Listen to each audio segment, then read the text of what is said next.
The debate over what to do about in-school learning is coming to a head. Should schools reopen to students for the month of June? The Ford government says it hasn't made a decision yet, but a lot of people are weighing in, and time is running out.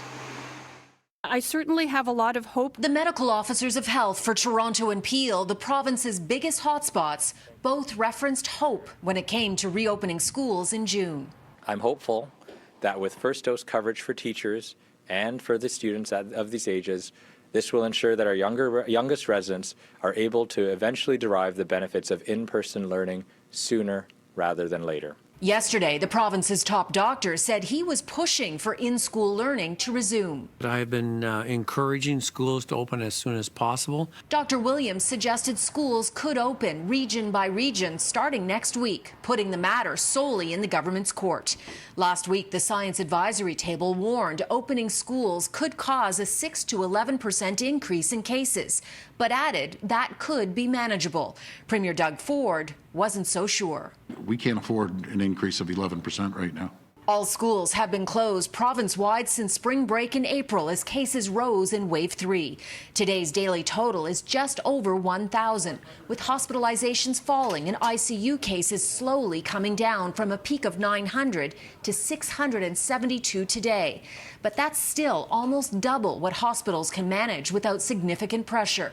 There is no easy answer on what to do about schools. Is it safe to reopen schools in June? I think it depends on where you are.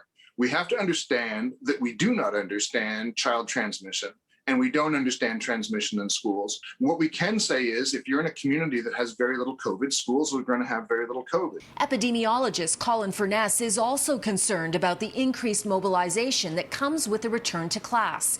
Teachers, school staff, bus drivers, even parents potentially going back to work all add up to more people on the move, which can drive up COVID cases. It all has to be balanced against increasing mental health concerns for children. I'm glad the decision is not on me because this is such a consequential decision. We know that opening schools carries with it some risk. We know that keeping schools closed carries with it certain harm. Which one is worse or which one is better, I would say depends on where you are.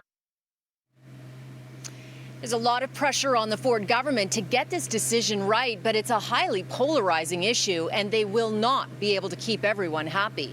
As for the education minister's thoughts on the debate, Stephen Lecce's spokesperson gave CityNews a statement saying, quote, "Our priority is to keep students, staff, and families safe."